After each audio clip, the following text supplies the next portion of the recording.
Welcome to the Journey to Wholeness, a podcast by I See My Baby Incorporated.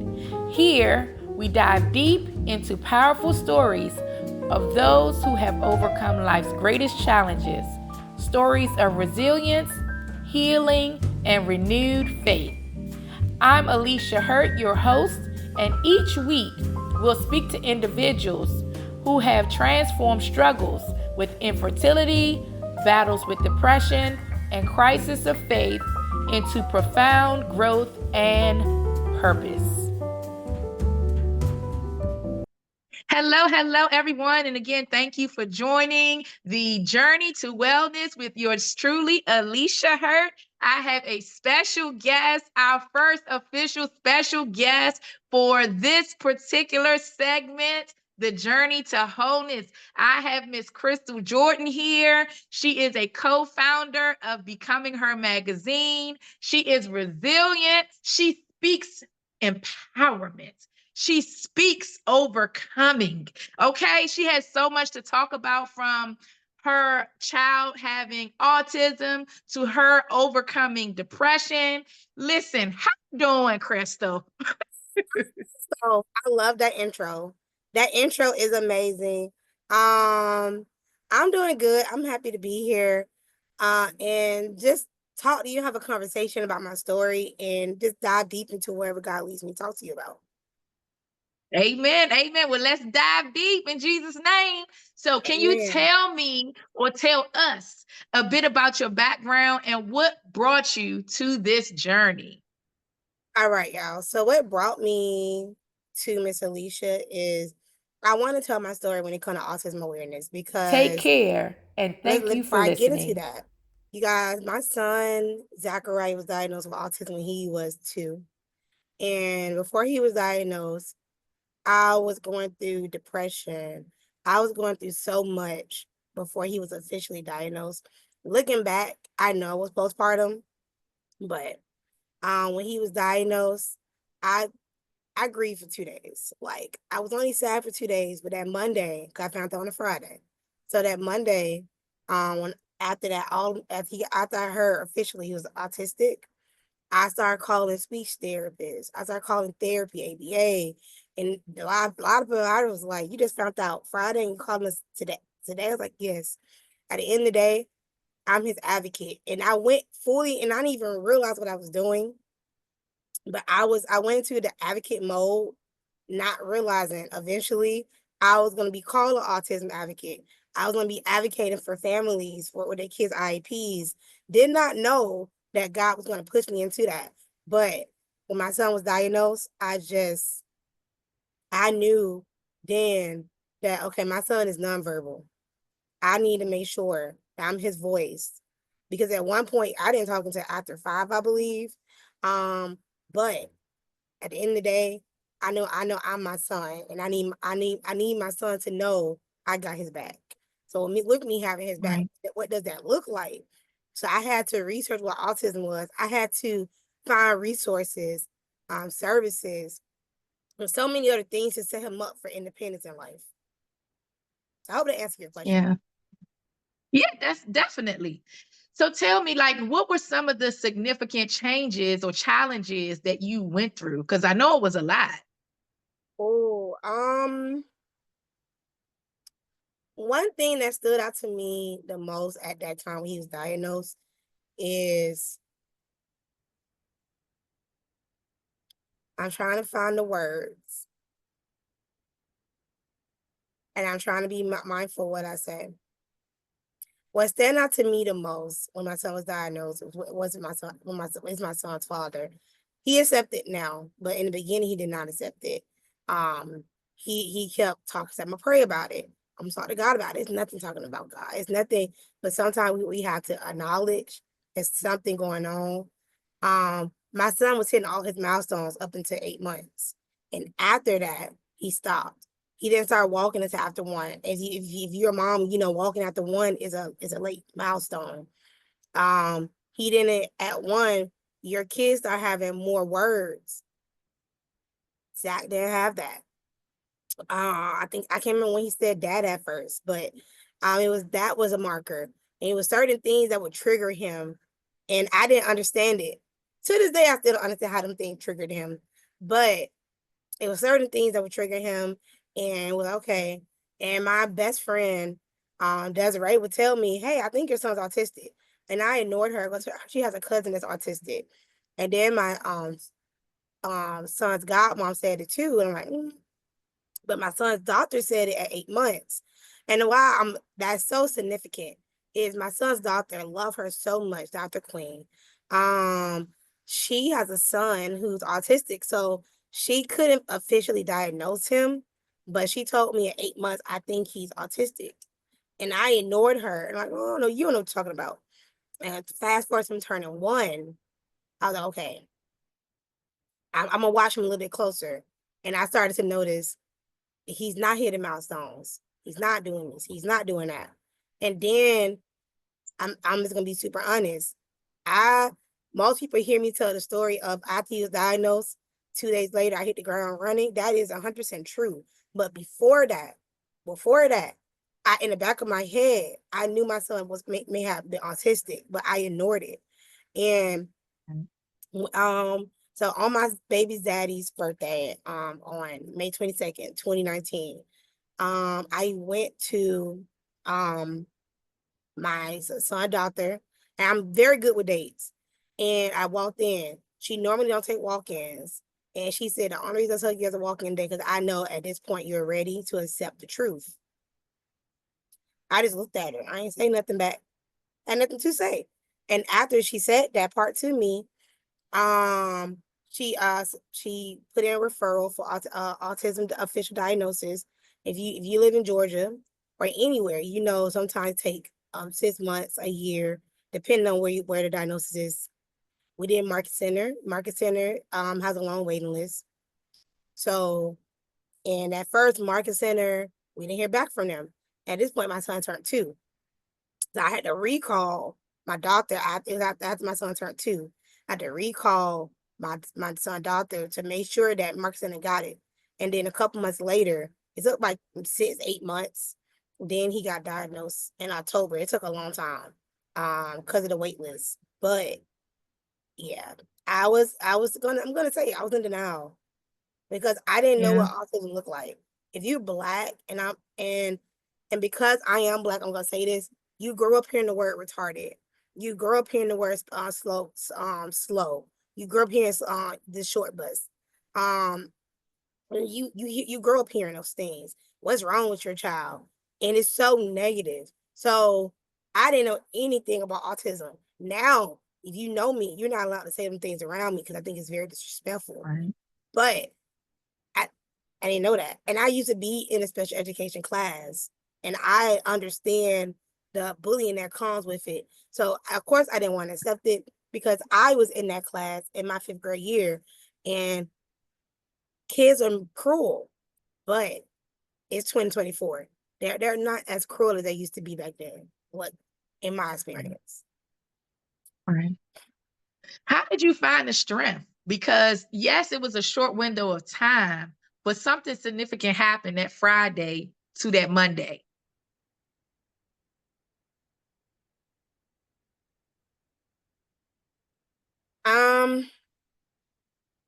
I'm gonna have to replay the whole thing in my head. So that Friday, I think my best friend went with me to the appointment, and my son's father went. The diagnosis was like 2-3 hours, and then once they told me he was, I remember I shed a tear, and my best friend said, "What you want to do?" I said, "Let's go find something to do," and we took the kids to the fair, and I just was processing it at the fair. That Saturday came, I went to work, and I still was processing it. Sunday, I went to work, I still was processing it. But because I just believe, I don't know what happened between that Friday and that Sunday. I just know that Monday, I had the resources list that they gave me, and I started making phone calls. I started calling. I got him everything he needed. I did his SSI. I just played zero games with that. And I made sure he got his insurance. I made sure I was like, he need da da da da da da. I don't know. I became a robot, honestly.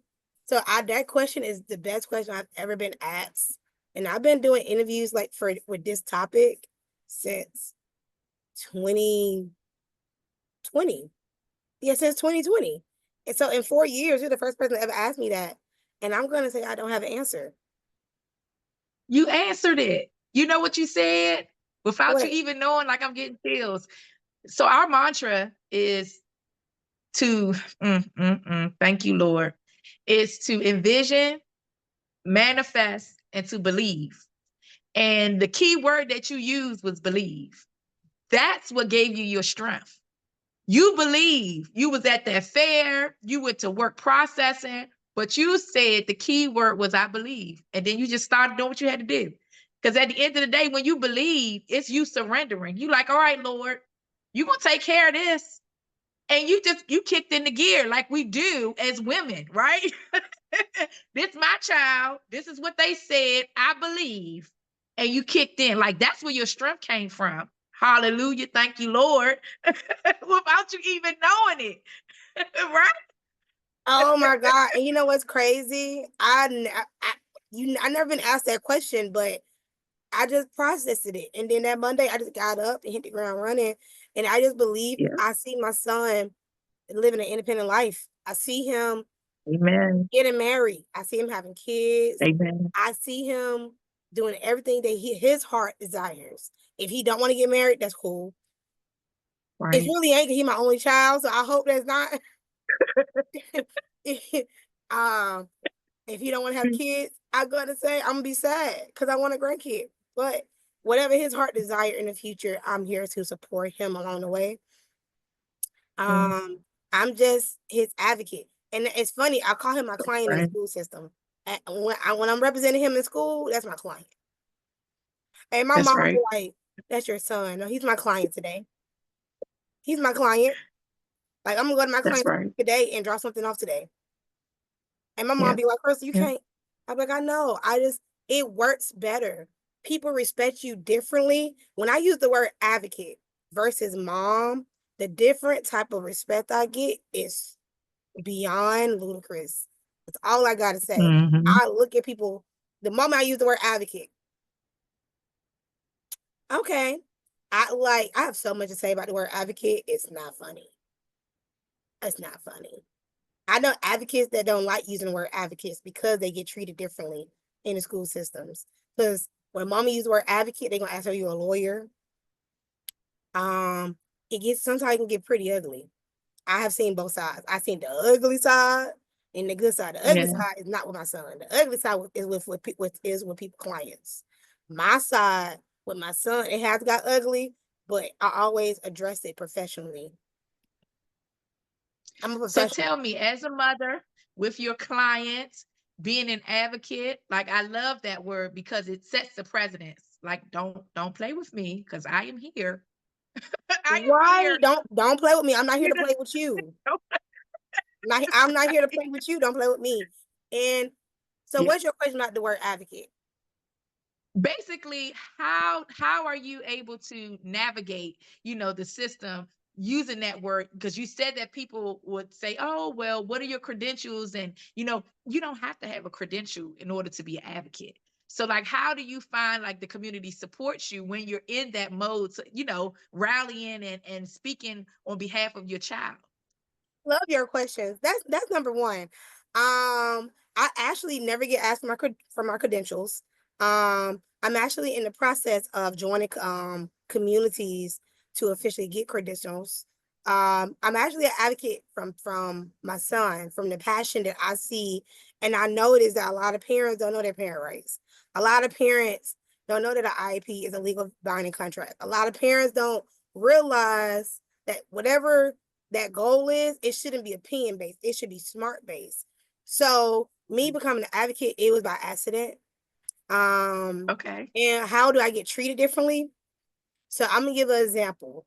My best friend, my nephew is, I'm not say best friend, but I call her son my nephew. He have ADHD. Um, he had got in trouble in school. He kept getting in trouble, kept getting in trouble. So my best friend called the meeting. I was present in that meeting. I did all the talking in that meeting. They stopped the meeting and said, "Wait, are you Miss Jordan? Are you a lawyer?" I said, "No, I'm an advocate." And they immediately stopped to ask me, and then the meeting went so much differently. And I knew that wasn't a school for him, but I saw how they treated me differently. Even with more recently this year, I was advocating for somebody and somebody's child, and I noticed that they wasn't doing what the law says, which is the ideal law, and they end up sticking a lawyer on me the moment I started talking about the law. So even with my son school system, not gonna say school system, I've been trying to get my son services for 2 years for something, but I was doing it from the parent way. I officially this year started being a real advocate for him, and I went full circle. And they gave me a loophole that nobody, including my son's special needs supervisor, has never heard of.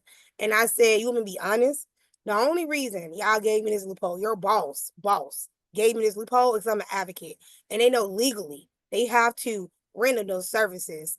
And if I was a regular parent, that would have not happened." And the lady said off record, she said, "You're right." I know I'm right. I'm looking at it. So in the teacher, my son teacher, the other parents are having problems getting these same services. And I told the teacher, I said, "I don't know if the school system is going to do that for them because they're not advocates and they don't know their rights." Right. I don't Right. know. But because nobody never heard the loophole they gave me. I'm not even gonna say what the loophole was, but Right. even the my son's admin team never heard of it. They was like, I was like, "Well, here go the email proof. You see what the school system said? I need you to honor it." And that was the end of it.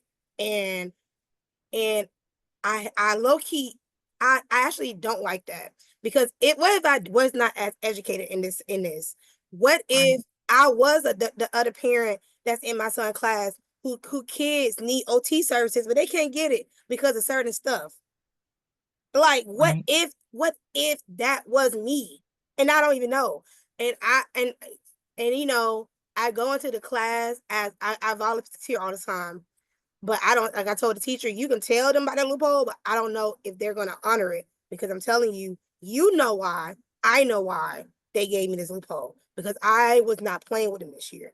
Like, it's 2 years. Right. Why did he not have these services? The data shows it. Let's run data. Let's talk data. Let's talk facts. And Right. and I just told Right. this lady that when she called me to tell me if he's approved, I said, "Ma'am, thank you so much for your professional opinion, but I know he's going to be approved once you look at the data, and I know the data, he's approved." And my tone is different when I'm talking about. Right. And then when my mom, I'm just so loving. That's why I said, as an advocate, I get both sides. I Right. don't go in as a mom role no more because I go in as a mom role just to volunteer and have fun. But when it comes time for his services, it comes time for what my baby need. No, ma'am. You're getting the advocate side. Yeah. And you know what's so funny? We just had his IEP meeting last week. The principal sat in. And mind you, the principal never sat in the IEP meetings with me. My son been going there 3 years. There was a principal and the assistant principal. The whole staff said, and I quote, "This was the best IEP meeting I have ever been in, ever." And I was like, "Oh my God." And my mom was like, before I left, my mom was laughing at me. The book is downstairs, but I legit dressed up in a suit. I had on a blazer, had my hair pulled up in this bun, no makeup. I did minimum lip gloss, pearl earrings, and I had a folder that I created for him. And I had a vision statement for every person in the room. I gave them that because we're not going to start off his IEP with weaknesses. We're going to start off with the vision I have for him because IEP Right. is my goal for IEP is afterlife, after school, outside of school, post their options. So the principal was like, and I had a lot to read. I ain't gonna lie, I had a lot to read. It was a lot. And she was like, I've never, at the end of the meeting, she said to me, I've never seen a parent advocate for their baby like that, ever. I'm gonna keep this paper forever. You did an amazing job. I'm just so impressed. I said, you've been seeing me for 3 years. You see, I'm involved. I'm super involved. I told you what I do. I said, I guess you just had to see it. She said, I did, cause I'm so impressed. Like this was an enjoying meeting. I was like, and I normally Kudos to you. thank you. I normally go to his meetings being a mom, but I don't do that no more. I do go in as an advocate, but this year it's certain things that needs to be done. Like I brought the law. Like I said, according to the law, y'all are outdated for his evaluation. And I was just, they was like, okay, Yeah. all right. And that's another thing. To hear the principal say that was amazing, but that tells me that parents who have special needs kids don't know anything. That's what that told me. And I know people are looking at this interview like, what? And let me say it again. That was an amazing compliment to me, but as told me in that meeting, which was amazing. It was the best IP meeting I ever had myself. But beyond that, that tells me that parents need people like me because they don't know what they're doing. They go into these meetings and they're just signing this stuff, not knowing their rights. They're just going into these meetings, and whatever the goal is, they just saying yeah. And my question is this goal a smart goal? Like, and I will break it down because S is for specific, M is for measurable, E is for y'all. I mean, A is for. Let me pull it up, y'all. I'm gonna pull it up because I know. All right, let's go. I'm gonna say what it stands for. All right, and I'm talking funny, y'all, because I have a toothache. S is for specific, M is for measurable, A is for achievable, R is for relatable. I mean, relative, like it's, and T is for a time bound. So for me, if the goals is not a smart goal, I have a problem. Like I had a son, I'm sorry, I had a teacher who a while ago, all his all his goals was opinion based, and it was terrible. That was the worst IEP he had to date, to the point where the teacher put my son in a general ed setting. But I already knew I was on amend his IEP. The first day of school when he started new school, that I told him I'm amend his IEP because I already knew what she did. But that's a whole nother conversation. But y'all Google what a SMART goal is, and you would see like, and that's how an IEP should be written. It should be a SMART goal. If it's not a SMART goal, it's not correct goal. Yeah. So tell me, like, how do you maintain your resilience in the face of going through all these different challenges? So you're getting it from the side of sometimes your son may be frustrated or you have to like deal with him in a certain and particular manner. Then you have the teacher, then you have the administration, you have yourself. Like, how do you maintain your resilience? Can you give me an example if I make sure I understood? Right. So the person I'm seeing now, you're calm. Even though you have a toothache, which is a challenge, you still fighting through it. You still got to the interview. Like, how are you able to maintain that? Oh, okay. This is gonna be the most realist answer I'm gonna give you. My mom, when I'm really upset, like when I'm really, really, really upset, like my mom be like, Crystal, you I understand, but you need to calm down. Like something happened recently and I was pissed. And I was on the phone making phone calls, being an advocate. And mom was like, Crystal, think about this. They have your baby all day. Now it wasn't a teacher, just in case my son's teacher find this interview. It wasn't a teacher. So I was so mad. And I said I was calling the school system, and my mom was like, Crystal, calm down. And I was up here. When I say I was up here, my mom brings me down. Because it's been a time where I'm gonna be honest, I wanted to go to my son's school and fight the teacher. not this school, but when he was in pre-K, when the teacher sent my son, sent him home with feces up his back. I was pissed. And Oh, what stopped me from getting in the car was my mom. I ain't no other answer. My mom. My mom. that's it. That's all I can say. That's it. It just hurt because I'm single. And I'm pretty sure if I did have a partner, they would calm me down too. But my mom, because I'll be like, and that same teacher sent him home one day with one shoe. And she had the audacity to call. I called her. She said, "Oh yeah, he stopped in the hallway. He turned around, but I kept walking." I said, "So you have a nonverbal child. Your nonverbal child stopped to communicate that something was wrong, but your fat butt kept walking." I said, and my mom was like, "Crystal, please don't go to the school." I said, "No, I'm gonna go to the school." And my mom said, "No, please don't go to the school." And that's the same teacher who wrote my son the worst IEP ever. She felt like I was combative, Mm, and I knew the law. She was a first year teacher. She was the worst teacher he has ever had to date because she was mm. so she took everything so personal versus doing her job. That Mm. is, you have to have a balance, and her balance is personal. I don't know you. I respect you. Right, When you ask me, hey, can you send snacks for the class? I do that. You need help? I do that. But when it comes to his IEP, baby, you need to know your stuff. I should not be teaching you about an IEP. Like, that made zero right, sense. And that's when I knew I was right. for real his advocate. But she was petty and she did what she did. She didn't even send me his IEP, his final IEP. And I waited that summer and I knew I was going to get that thing annulled. I mean, now I know Yeah, I'm not married. Now I know,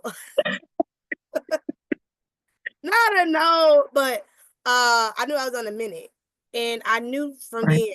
But that was the worst teacher I had, and my mom is the one that kept me calm because a little did that teacher know. She finds this interview. I really was about to get in my car, and I was going to not risk it all. I was going to talk to that principal, and I was going to go downtown, and I was going to get her fired. But I don't know if she got Yeah, fired near the end or what happened because the IP was so bad. The next school was like, I said, and I didn't say anything. I walked in the class. I said, "This is not my son's class." And I said, "Oh, this is not his class. Where's the sensory stuff? Where's this? Where's that? Oh, this is general ed." Nope. And they looked at the IPA, looked at my son. I don't know what happened after that because the school system got involved in that part. She was yeah, too yeah, because she made a. yeah. So I to answer your question, my mom. That's what kept me Thank calm. God for mama. Yeah, Thank God. Shout out, mom. because I don't know. Because like I'm telling you, I was so mad. Who sent kids home with feces up their back? If he was pooping a lot, call me and I'll pick him up. I Right, would pick him up. I live 10 minutes away from the school. I would pick him up, man. Like right. like I even told a teacher recently in the IP today, last week.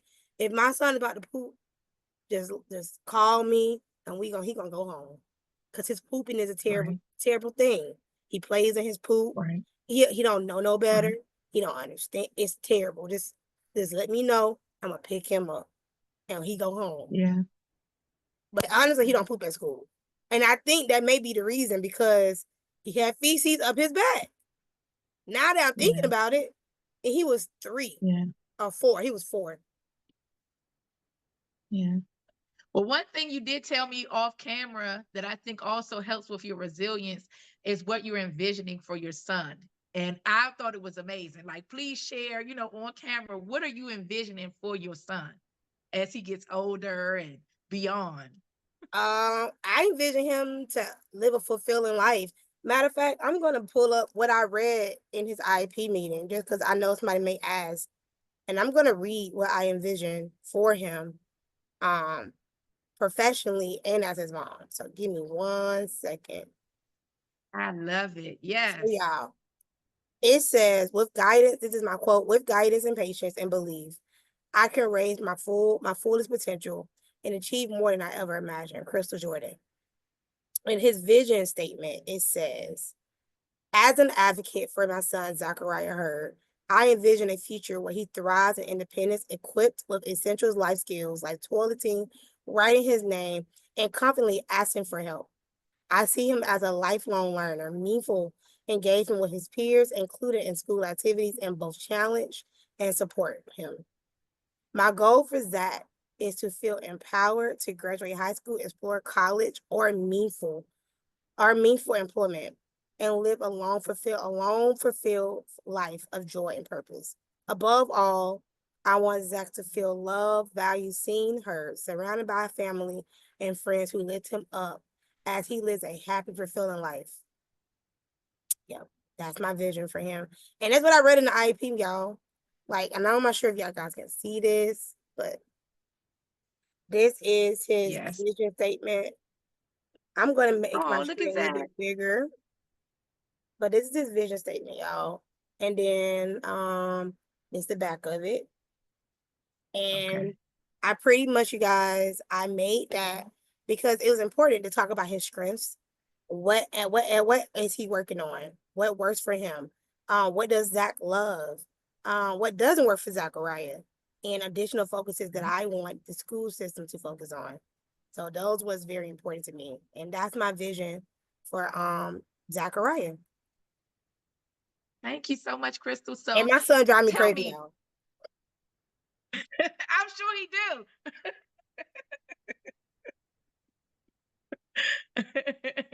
So tell me, what's one message that you would leave with the listeners to say, you know what? I hope you take this away from my story. Love your questions.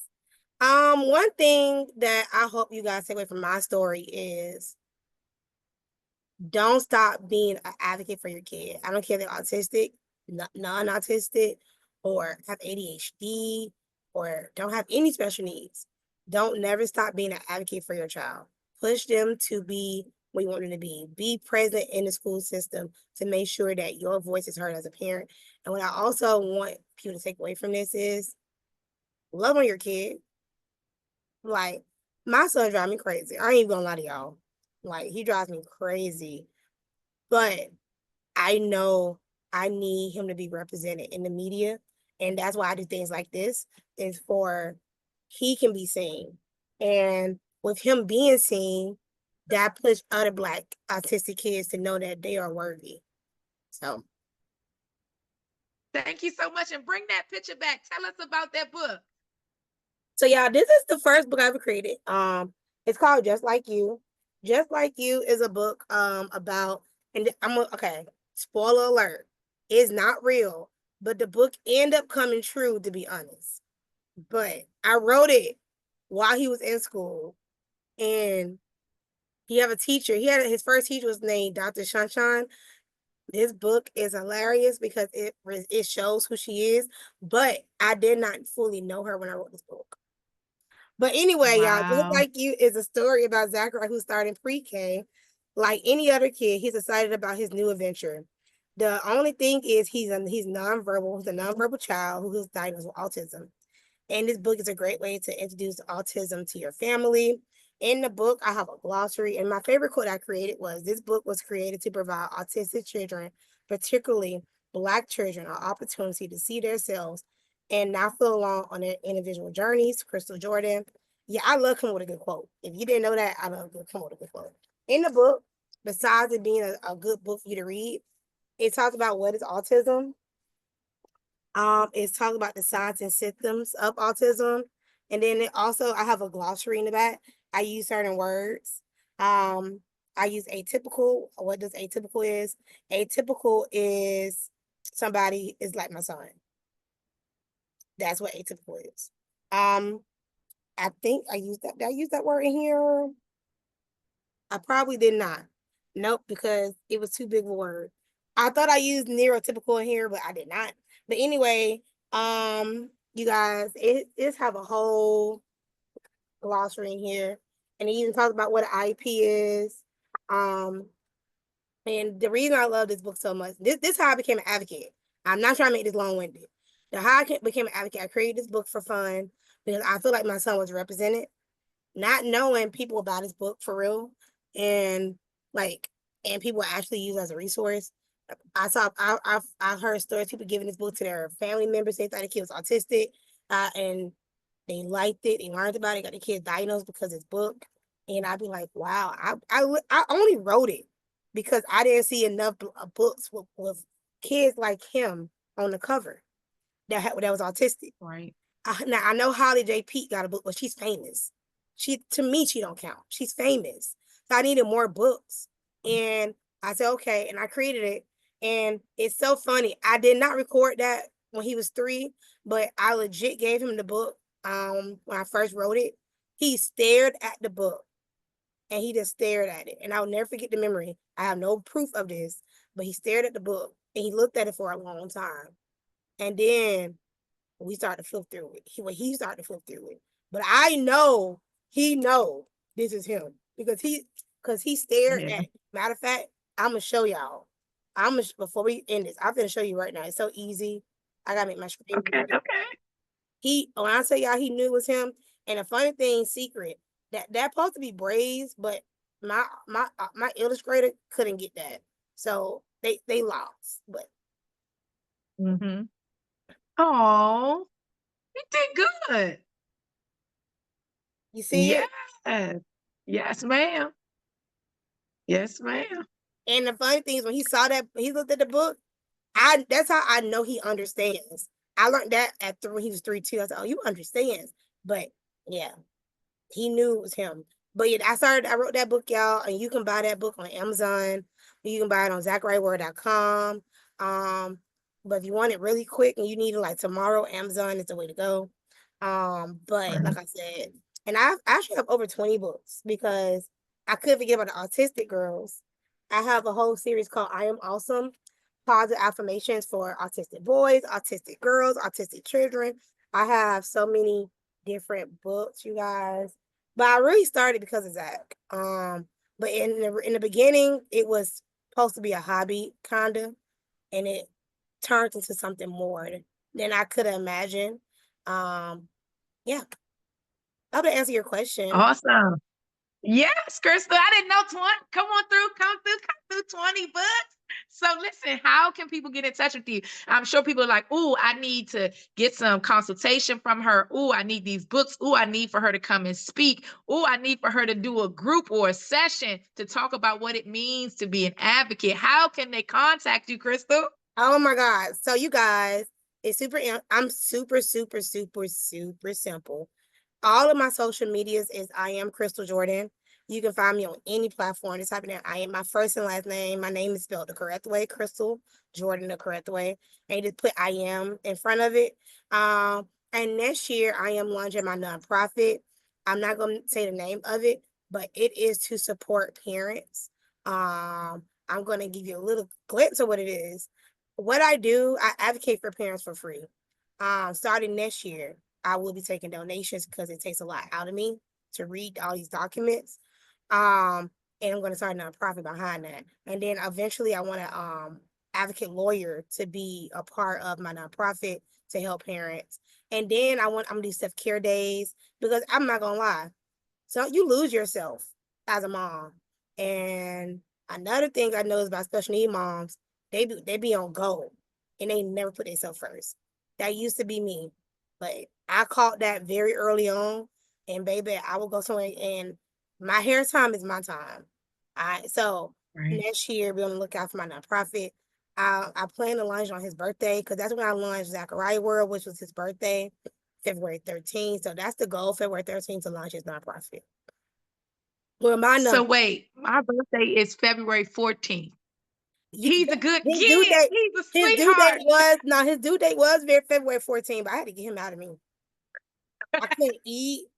I couldn't eat my whole like it was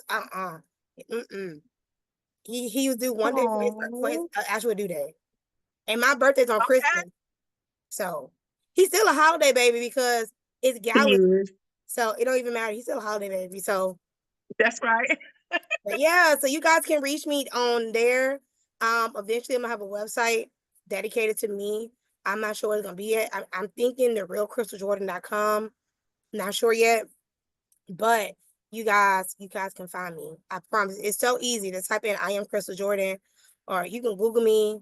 And I'm saying it in the most humblest way. You can Google me. You may see fashion because I am a fashion designer. But yeah, you guys hit me up on Instagram and DM me, or hit me up on Facebook. I am Crystal Jordan.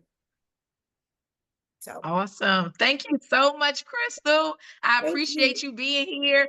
And listen, we have to have you come back when you launch your non-for-profit, okay? And even I'm so probably in nervous. person. Girl, she live in Georgia, right? But she live in the boonies. Bainbridge. She live in the boonies. She live the boonies. She said brain something Bridge Decatur. I'm thinking Decatur, Georgia. No, ma'am. She's not talking about that. Come on down, Crystal. Come on. How Come many on to hours Decatur is that County. from Atlanta? 3 hours. You might well go to Savannah. Well, come How on far are you down. from Savannah? Come on down. An hour from I Savannah? think, girl, I'm new now. I'm new here. So I think Savannah is hour and a half, 2 hours maybe. I'm all the way down here. I'm close to Tallahassee. We're going to get you down here. Don't worry. But thank you so much for your time. Thank you for sharing your story of resilience and how you were able to come to wholeness. Thank you so much. And you guys tune in for another episode. Thank you for joining us today on the journey to wholeness. We hope this episode has offered you a sense of hope, comfort, and perhaps even a new perspective on your own journey. If today's story resonated with you, remember that you're not alone. Healing is a process, and each step you take brings you closer to wholeness. Here, we believe in the power of community, and we're so grateful to have you as a part of us.